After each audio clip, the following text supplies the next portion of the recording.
예, 안녕하십니까. 저는 BSI 이종호입니다. 저희 BSI가 이번에 그 가버넌스와 이제 ESG라는 타이틀을 가지고 ISO 37000 그 가버넌스에 대한 어떻게 보면 이제 인터내셔널 가이던스가 되죠. 이거에 대해서 좀 적절한 자료를 준비를 해봤습니다. 그렇게 한 사유는 두 가지가 있습니다. 하나는 잘 아시다시피 이제 ISO 37 시리즈에서 ISO 37001 엔티 브라이버리 매니지먼트 시스템, 그다음에 인제 최근에 또 나온 ISO 37301에서 이제 컴플라이언스 매니지먼트 시스템에서 인제 강조하는 거버넌스에 대한 중요성에 대한 부분을 과연 어떻게 우리 고객사에 과연 잘 설명을 드릴까라는 차원에서 하나 준비를 해 봤고요. 두 번째는 요즘 매스컴에 보면 이제 화두가 상당히 많죠. ESG에서 이제 환경, environment나 social, 그다음에 거버넌스에 대한 세 가지의 그 아이템을 가지고 실질적으로 기업에 대한 어떤 평가를 통해서 실제 ESG에 대한 이제 추진 자체가 이제 적절하게 됐으면 좋겠다라고 해서 전 세계적으로 이제 화두가 많이 나오고 있는데, 이러한 두 가지 측면을 가지고 최근에 나온 ISO 37000 그 가버넌스에 대한 인터내셔널 가이던스를 가지고 자료 준비를 해 봤습니다. 그래서 저희가 이번에 설명드릴 내용을 한 세 가지 정도로 정리해 봤습니다. 하나는 가버넌스가 과연 뭔지, 즉 흔히 얘기하는 가버넌스에 대한 부분이 과연 뭔지. 두 번째는 ESG에서 실질적으로 이야기하는 이제 가버넌스에 대한 평가 항목이나 내용은 과연 뭔지. 그다음에 오늘의 이제 주요 관심사인 이제 ISO 37000 이 가버넌스, 그러니까 조직의 가버넌스에 대한 가이던스의 다큐멘터리에서 이야기하는 내용을 갖다 전체적으로 좀 요약해서 만든 장표가 있습니다. 그래서 그걸 가지고 실제 여러분들께서 앞으로 37001, 즉 엔티 브라이버리 매니지먼트 시스템이나 37301 컴플라이언스 매니지먼트 시스템, 더 나아가서 ESG의 가버넌스 항목을 갖다가 우리가 만족시키기 위해서 실제 ISO 37000 글로벌 가이던스에서 얘기하는 37000에 대한 그 정확한 이해를 통해서 이 부분을 하나하나 좀 잘 정립을 했으면 좋겠다라는 차원에서 이번 웹 세미나를 갖다가 준비해 봤습니다. 자, 일단 가버넌스에 대한 부분을 갖다 잠깐 좀 이해를 돕기 위해서 정리를 해 봤습니다. 자, 보시면 이제 가버넌스가 과연 뭐죠? 규칙, 표준, 그다음에 조치가 이 구조화되고 또 지속되며 규제되고 책임을 지는 방식이다, 이렇게 언급이 되어 있습니다. 그리고 이 격식의 정도는 이 특정한 조직의 내부 규칙과 외부적으로는 이제 비즈니스 파트너에 따라서 달라진다, 이렇게 되어 있는데, 이 얘기는 뭐냐면은 실제 거버넌스, 이 조직의 어떤 규모에 따라서 또는 속성에 따라서 가버넌스에 대한 체제는 여러 가지 형태로 나올 수 있습니다. 그래서 실제 조직의 규칙이나 표준이나 이러한 관련되는 제반적인 절차에 따라서 격식의 정도도 달라질 수 있다. 그래서 그 조직이 관리하고자 하는 또는 운영하고자 하는 또는 협업 관계에 있는 비즈니스 파트너에 따라서 실제 거버넌스의 구조는 상당한 다양한 체제로 달라질 수 있다라는 부분이고요. 그래서 이러한 형태는 아래도 이제 설명이 되어 있지만 다양한 동기부여하고 다양한 결과에 따라서 여러 가지 다양한 형태를 취할 수 있고, 흔히 이제 여러분들께서 생각하시는 정부에 대한 거버넌스 과연 뭐냐? 이 부분은 이제 시민들이 누구를 통치해야 해야 되는지, 그다음에 이제 투표하는 민주주의로 운영할 수 있고 또 공공의 이익이 필요한 목표인 반면에 실제 기업의 이제 규모가 적은, 즉 정부에 비해서 규모가 적은 이제 대기업이나 아니면 중소기업 같은 경우 또는 비영리 단체 이런 위주로 보게 되면은 가버넌스의 체제는 여러 가지 다양한 체제로 나갈 수 있고, 그런 형태를 통해서 실제 조직이 원하는 나가고자 하는 구체적인 목적을 갖다 추구할 수 있다라는 게 이제 가버넌스에 대한 그 데피니션이다, 이렇게 보시면 됩니다. 그래서 이어서 보시면 이제 저희가 한 세 가지를 가지고 준비를 해 봤습니다. 하나는 그 유나이티드 네이션, 즉 에코노믹 앤 소셜 커미션에서 얘기하는 이제 유나이티드 네이션에서 얘기하는 부분이 있고요. 또 하나는 그 카운실 오브 유럽에서 이제 이야기는 하는 얘기가 있고, 또 하나는 뭐가 있냐면 오늘 그 새로 나온 표준인 FDIS죠. 그 ISO 37000 에 대한 가버넌스 그 가이드 다큐멘트에서 얘기하는 이제 가버넌스에 대한 얘기가 있습니다. 그래서 이 세 가지 측면에서 얘기하는 이제 가버넌스에 대한 그 데피니션을 한번 정리해 봤습니다. 제일 첫 번째는 뭐가 있냐면 이제 유엔에서 얘기하는 UN Economic and Social Commission for Asia and the Pacific에서 얘기하는 그 가버넌스에 대한 얘기는 이렇게 돼 있어요. decision making, 의사 결정을 하는 프로세스고, 그다음에 의사 결정한 그 결정 내용 자체가 실제 이행이 되거나 또는 이행되지 않는 것에 대한 프로세스를 의미한다라고 되어 있습니다. 어떤 얘기냐면 이제 가버넌스는 실질적으로 흔히 우리들이 이제 번역을 해서 또 용어를 갖다 다시 한번 생각해 보고 이사회다 아니면 어떤 지배 구조다 이제 이런 식으로 얘기를 하겠죠. 그래서 조직의 이제 최상부에서 앞으로 조직이 나가고자 하는 방향에 대해서 우린 이렇게 하고 싶어라고 해서 이제 의사결정을 했고 그러한 과정을 거쳐서 진행하는 프로세스 자체가 결정된 내용을 가지고 진행을 할 수도 있고 안 할 수도 있다라는 부분을 갖다 얘기한다라는 부분으로 생각하시면 되겠습니다. 그래서 유엔에서 얘기하는 이제 가버넌스의 체계는 한 4가지 정도로 볼 수가 있죠. 하나는 이제 코퍼레이트 가버넌스, 또 하나는 인터내셔널 가버넌스가 있고, 그다음에 내셔널 가버넌스가 있고, 더 나아가서 제일 작은 규모인 이제 로컬 가버넌스가 있다 이렇게 볼 수 있습니다.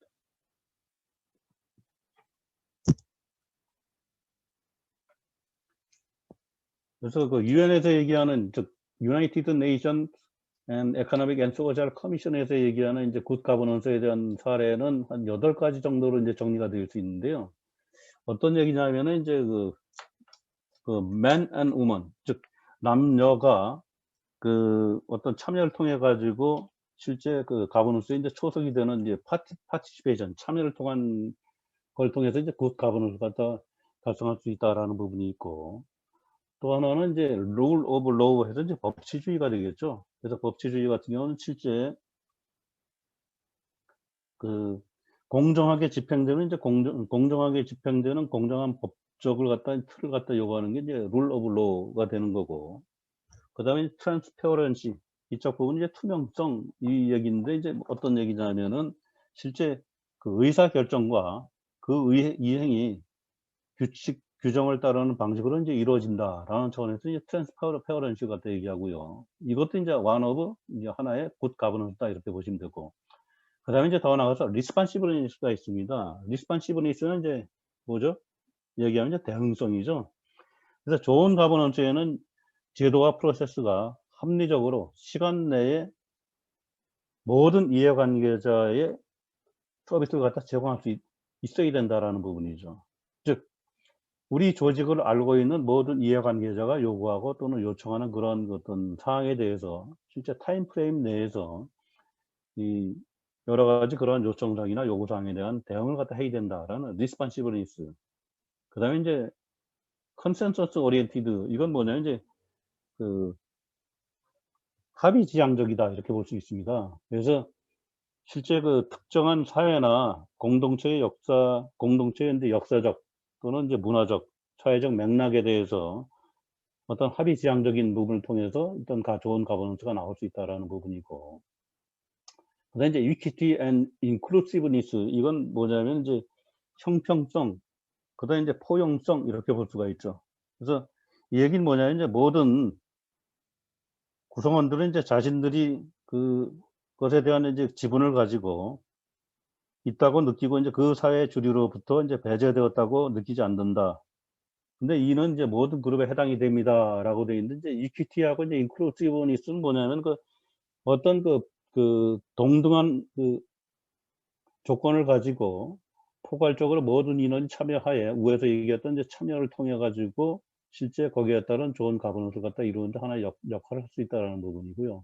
그다음에 이제 이펙티브니스는 많이 얘기가 들리죠. 그래서 효과, 이렇게 얘기할 수 있는데, 이런 효과적인 부분은 실질적으로 이제 어떤 효율성 있는 프로세스하고 이제 기관을 갖다가 통해 가지고 어떤 사회적 요구 자체를 갖다 충분히 충족하고 있다라는 걸 갖다가 이제 보여줄 수 있다는 거고, 어카운터빌리티는 이제 책임에 대한 부분입니다. 그래서 정부기관뿐만 아니고 민간 부분이나 또는 시민사회에 대해서 조직은 공평과 기관의 이해를 갖다가 이제 같이 할 수 있는 그런 책임을 다해야 된다라는 부분인데, 그래서 이제 유엔에서 얘기하는 굿 가버넌스는 이제 8가지 항목, 참여에 대한 부분, 법치주의, 투명성, 그다음에 대응성, 그다음에 합의에 대한 어떤 부분, 그다음에 이제 동등성이나 아니면 포괄성에 대한 부분, 효과성, 근데 책임성을 가지고 운영을 할 때는 좋은 가버넌스가 나올 수 있다라고 얘기하고 있습니다.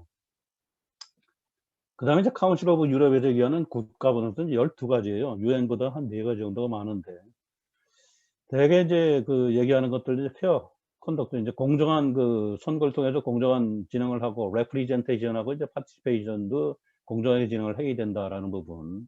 그다음에 조금 전에 그 유엔 그에서 얘기했던 이제 리스폰시브니스 대응에 대한 부분들, 그다음에 에피션시나 이펙티브니스, 그다음에 개방성이나 이제 투명성에 대한 것들, 마찬가지는 룰 오브 로우 해서 이제 법치주의에 대한 부분들, 그다음에 에티컬 컨덕트 그래서 윤리적인 행동이나 그다음에 컴피턴스나 캐패시티에 대한 부분, 즉 어떤 프로페셔널 스킬을 가지고 우리 조직 내에 있는 자원 자체가 이제 적절한 적격성을 가지고 충분히 역량을 갖고 있냐라는 부분.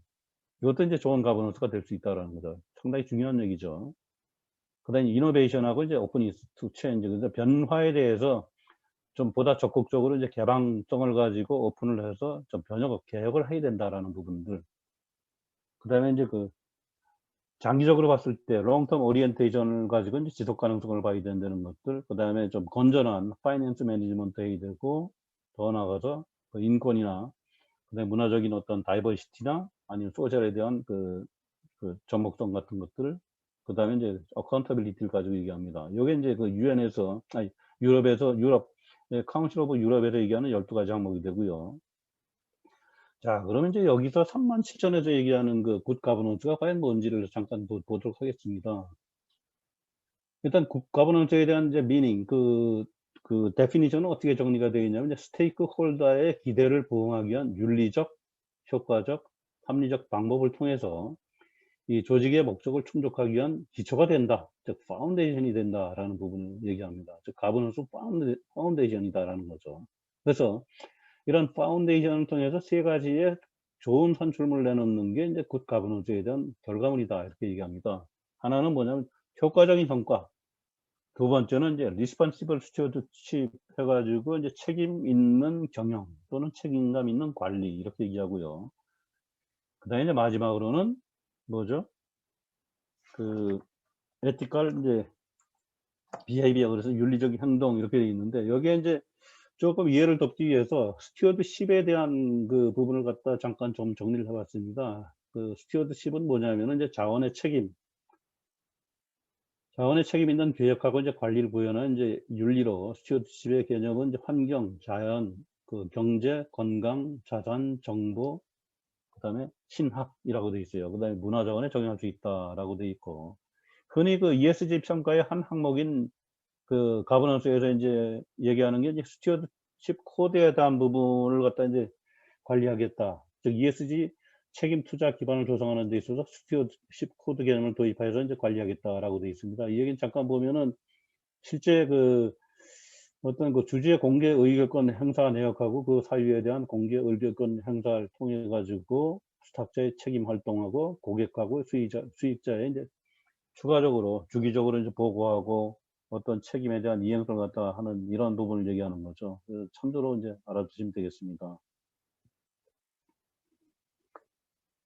그다음에 이제 37,000이 이제 엔티 브라이버 매니지먼트 시스템에서 얘기하는 이제 가버닝 바디하고 이제 탑 매니지먼트에 대한 부분은 잠깐 보면은 이제 경영 시스템, 우리 엔티 브라이버리 매니지먼트 시스템의 어떤 적절성이나 효과성, 실행에 대한 그 합리적 레이셔널 오버사이트를 해라라는 거 얘기하고 있고, 근데 37301 컴플라이언스 매니지먼트에서는 그 가버닝 바디하고 이제 탑 매니지먼트의 경우는 일단 취약해서 의도한 결과를 달성할 수 있도록 보장해야 되고, 효율성을 기여하도록 사람을 지시하고 지원해야 된다. 그다음에 지속적 개선을 촉진하라, 이런 식으로 되어 있습니다.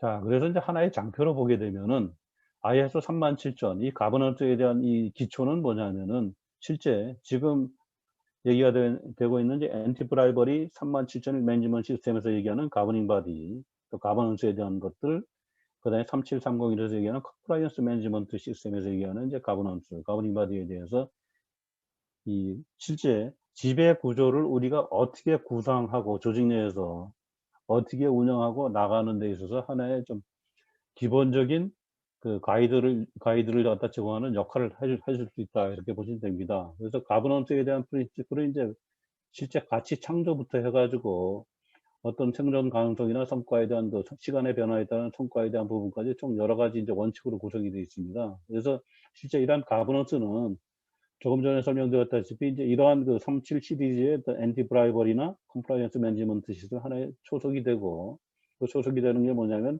이해관계자의 어떤 기대 요구사항을 토대로 해서 그걸 토대로 그 조직 내에서 가버넌스 체제를 잘 만들어 가지고 실제 좋은 그 산출물인 이펙티브 퍼포먼스나 또는 리스폰시블 스튜어드십이나 또는 더 나아가서 에티컬 비해를 갖다 어떤 이제 산출물을 끌어내기 위해서 이 37,000에 대한 개념을 이해하시는 게 좋고요.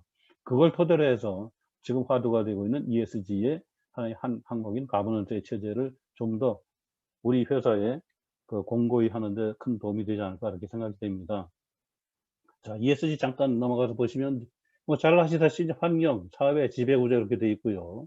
지배구조는 주로 이제 주주에 대한 권리나 지배기구 구성과 활동 또 감사제도 같은 요소가 해당이 됩니다. 잠깐 넘어가시면 일단 그 가버넌스에 대한 평가하면 이제 평가기관이 대개는 이제 국내에 3개가 있고 해외 한 5개 정도에서 여러 개가 있고요. 그 각각의 평가기관별로 해서 이제 항목 자체는 좀 틀리는데 거의 유사합니다. 주주의 관리나 지배기구, 감사제도, 어떤 관계사의 위협이나 이제 배당에 대한 부분, 윤리경영 이런 것들에 대해서 얘기하고, 여기에 따라서 이제 관련되는 게 이제 흔히 글로벌 리포팅 이니셔티브에서 이제 G4까지 나와 있는 그 가이드라인에서 이제 거버넌스나 윤리성, 청년성을 갖다 이제 같이 연관성을 갖고 있고요. 그다음에 이제 그 지속가능 보고서 보게 되면 이제 각각의 거버넌스에 대한 그 내용이 이제 102번 항목부터 해서 쭉 언급이 되어 있고, 윤리 청렴성은 이제 별도로 또 이렇게 정리가 되어 있습니다. 한번 참조로 보시기 바랍니다. 그래서 제가 이걸 설명드린 뭐냐면은 ESG의 가버넌스의 가이드라인에 이 가버넌스에 대한 부분을 갖다 이제 그 만족시키기 위해서는 대부분 그 인터내셔널 스탠다드에서 얘기하는 그 리포팅 가이드라인이 있습니다. 그중에 one of가 하나가 이제 GRI의 가이드라인이 있기 때문에 이거하고 연계해서 잠깐 이렇게 연결이 됩니다라는 걸 보여주기 위해서 이 장표에 추가했다 이렇게 보시면 됩니다. 그다음에 이제 또 하나 좀 말씀드리고 싶은 게 이제 저희 BSI는 그 실제 가버넌스 섹터에 대해서 이제 어떻게 보면 사전 진단 툴킷을 개발을 해 놨습니다. 그래서 총 13개의 어트리뷰트로 구성이 되어 있고요. 크게 보면 이제 가버넌스 스트럭처부터 해서 제일 마지막에 이제 공지, 디바이든까지 해서 되어 있고, 이런 그 프리리미너리 이밸리에이션 툴kit을 통해서 실제 조직의 이 가버넌스나 이러한 부분 자체가 지금 현재 인터내셔널 스탠다드를 기준으로 봤을 때 어느 정도 수준이냐라는 걸 갖다 사전 진단에서 좀 관리해 줄 수 있다. 수준을 갖다가 말씀드릴 수 있다. 이렇게 볼 수 있습니다. 그건 참조로 말씀드린 거고요. 그래서 이제 37,000에 대한 부분을 잠깐 보시면은 이 37,000에 대한 건 이제 가이드라인 for governance of organization 이렇게 되어 있는데요. 이 얘기는 이제 보면은 조직의 가버넌스가 이제 다음을 지원한다 이렇게 되어 있어요. 즉 helps to 뭘 지원하냐면 이제 사회, 그다음 이해관계자에 대한 어떤 균형에 대한 정체성이나 사명 목적을 알 수 있도록 해서 이 정보의 효율성이나 지속 가능성, 책임, 공정성을 갖다 좀 끌어올려서 조직의 목적을 갖다가 달성할 수 있도록 하고, 더 나아가서 실질적으로 그 어떤 메이저 인시던트 갖다 회피할 수 있게끔 한다라는 데 있습니다. 여기서 메이저 인시던트는 이제 여러 가지로 볼 수 있죠. 실제 뭐 환경 안전보건 그 산업재해뿐만 아니고 어떤 풍수해나 어떤 이제 내추럴 디제스터 이런 것도 있을 거고, 뭐 테러리즘에 대한 부분도 있고, 또는 회사에 요즘 전단 시스템 많이 있었죠. 그 IT 시스템이 브레이크 다운 됐거나 아니면 파이낸스 쪽으로 이제 문제가 됐거나 이런 메이저 인시던트 같은 걸 갖다가 이 가버넌스 구조를 갖다 잘 운영을 해서 하게 되면은 충분히 좀 방지하는 역할을 한다라는 게 이제 ISO 37000의 오버뷰에서 이제 얘기하는 하나의 항목이다 이렇게 보시면 됩니다. 그래서 디벨롭먼트 히스토리 잠깐 보면 2016년에 일단 그 ISO 스탠다드를 이제 대개 국제 표준화 기구에서 이제 테크니컬 커미티를 먼저 만듭니다. 이 워킹 그룹이죠. 테크니컬 커미티를 만들어서 하는데 상공부에서 만들어서 일단 17년 9월에 가이드라인이 나왔고, 이걸 가지고 실제 드라프트가 나온 이후에 최종적으로 일단 FDIS까지 나와 있는 상태고, 아마 올해 3분기 정도에는 오피셜 스탠다드인 이제 ISO 37000이 이제 정식 버전으로 릴리즈 되지 않을까 이렇게 생각이 됩니다. 그래서 잠깐 이제 구조를 보시게 되면은 말씀드렸다시피 이제 37000이 추구하는 건 이제 3가지의 아웃컴이 나와야 된다. 즉 가버넌스 아웃컴은 이펙티브 퍼포먼스하고 책임 있는 스튜어드십 경영이고, 그다음에 에티컬 비헤이비어에서 윤리적 행동이고, 여기에 따라서 보게 되면 일단은 그 이펙티브에 대한 부분은 이제 이펙티브 퍼포먼스는 이제 리더십이나 아니면 데이터 그 데시전에 대한 부분이고, 그다음에 에티컬 비헤비어는 이제 리스크 가버넌스하고 이제 소셜 리스폰시빌리티에 연관이 되고, 더 나아가서 이제 리스폰시블 스튜어드십 책임 있는 경영은 이제 바이어빌리티 앤 퍼포먼스 오버 타임하고 스테이크홀더 엔게이지먼트가 하고 연관이 돼서 그 같이 이제 그 아까 말씀드렸던 이제 원칙에 준해서 이제 관리가 될 수 있다, 이렇게 되고요. 지금 현재 디벨롭되고 있는 그 연관 표준을 잠깐 설명드리면은 37002라고 해서 휘슬 브로잉이 있습니다. 엔티 브라이브 매니지먼트 시스템에서 이제 그 내부 고발 제도죠. 그다음에 37007이라고 해서 이제 에피션시 매니지먼트에 대한 그 가이드라인이 지금 개발이 되고 있어요. 참조로 보시기 바랍니다. 자, 37000의 이제 목차 잠깐 보시면 이제 그 총 그 5개 챕터로 구성이 되어 있고, 이제 제일 중요한 게 4번 조직의 가버넌스하고 이제 오버뷰, 그다음에 프린시플 오브 이제 가버넌스에 대한 부분인데, 여기서 이제 조직의 가버넌스에 대한 부분들하고, 그다음에 6장에 이제 그 프린시플 오브 그 가버넌스의 이제 그 가치 창조라든가, 그다음에 뭐 실행 가능성이나 이제 생존 가능성과 그다음에 시간 변화에 따른 성과, 이런 것까지 총 전체적으로 이제 원칙하고 여기에 따라서 어떻게 했으면 좋겠다, 어떻게 하는 게 좋겠습니다라고 해서 가이드를 갖다 다큐멘트를 갖다 같이 명시하고 있습니다. 그래서 잠깐 보시면 일단 가버넌스 오브 오거니제이션의 이제 기본적인 프린시플은 뭐 밸류 제너레이션부터 이제 쭉 언급이 되어 있고요. 요거를 이제 잠깐 좀 원칙을 보시게 되면은, 지배 구조는 원칙이 이제 그 자연 환경, 사회, 조직의 이해관계자를 고려한 조직의 존재 이유가 조직적 목적으로 명확하게 정의되어 보장해야 된다라는 거고, 거기에 따른 사유는 이러한 여러 가지들 이제 언급을 하고 있죠. 명확하게 연결된 조직의 목적이 필수적이다. 그렇게 하기 위해서는 이해관계자의 어떤 그 조직의 의도, 행위, 의사결정을 명확하게 제공하고, 또 이해를 갖다 할 수 있게끔 해야 되고, 기준을 갖다 생성해서 실제 혼란을 피하게 해가지고 실제 조직의 문화 자체가 잘 형성될 수 있게끔 그 밸류를 갖다 창출해서 그러한 지배구조, 지배기구로 하여금 이러한 가치 자체가 잘 그 만들어질 수 있게끔 행동해서 실제 더 나아가서 이해관계자가 우리의 조직의 성과와 달성물에 대해서 이 연기되어진 목적에 따라 평가할 수 있게끔 하는 기반을, 그러니까 인프라스트럭처를 갖다 제공하는 데 있다라고 되어 있습니다. 그래서 잠깐 보시면은 가치 창출부터 해서 이제 전략에 대한 부분, 감독에 대한 것들, 책임에 대한 거, 그다음에 이제 이해관계자 참여나 리더십, 그다음에 데이터와 의사결정, 그다음에 리스크 가버넌스, 이렇게 구성이 되어 있고요.